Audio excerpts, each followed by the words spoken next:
With more than 700 Russians and their companies now under U.S. sanctions, America is punishing Russia for its perfidious behavior toward the West. Moscow has been subjected to successive waves of sanctions that include travel bans, asset freezes and finance and trade restrictions. These sanctions are beginning to bite at the Russian economy, and further punishment may affect the ruble's value, pushing Russia further into a recession and breaking the economy in a bid to change Vladimir Putin's behavior.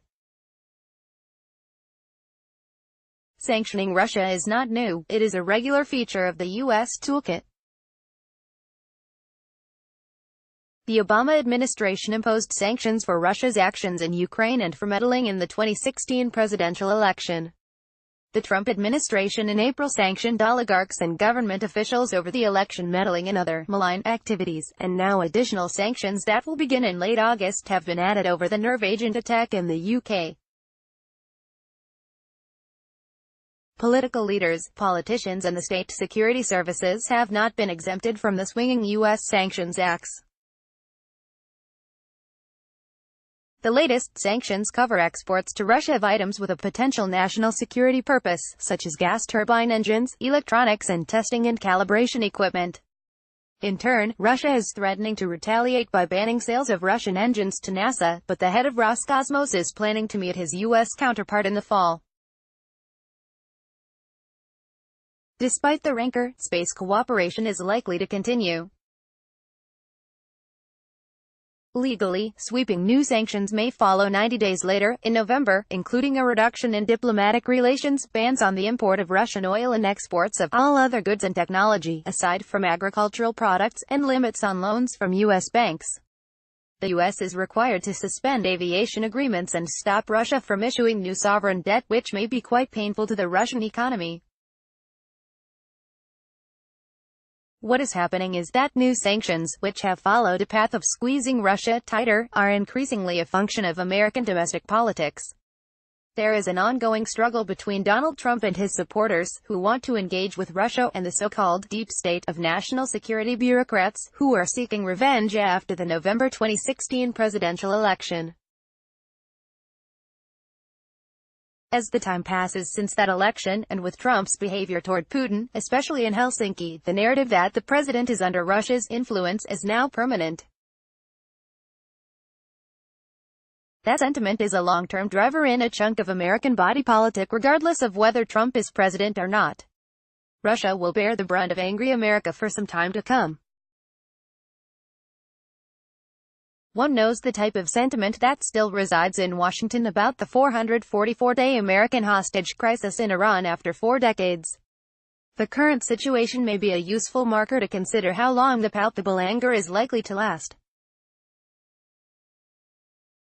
Nevertheless, the Trump administration is working with Moscow on a number of issues, regardless of what anti-Trump forces think or demand.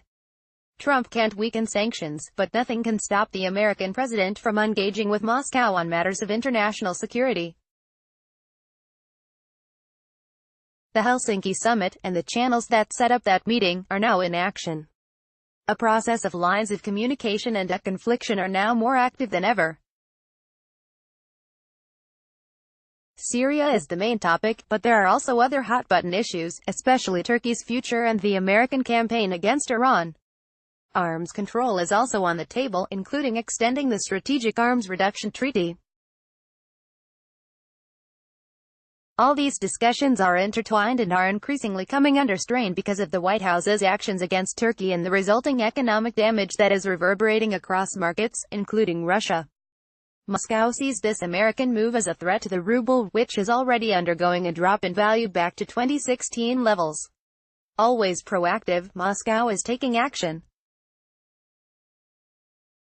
In order to hedge its bets, what is happening now, as a result of the current state of U.S.-Russia relations, is that Moscow is seeing an opportunity to continue the process of moving away from the West and build a protective shield against American sanctions.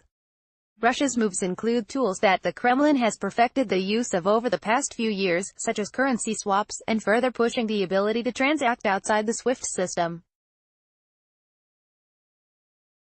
It is important to remember that Russia holds one of the largest holdings of gold, which gives the country some additional leverage. China is also playing a role as the spoiler in the US-Russia relationship by working closely with Moscow on the new geopolitics of the Middle East, Africa and even Latin America, where Russia is making advances at the expense of American infighting. Debt and seizures are the new tools of Eastern trade, and they work in most cases. Trump's sanctions policy, no matter the target country, may find the rate of new subsidiaries that avoid sanctions outpaces the ability for America to chase them down.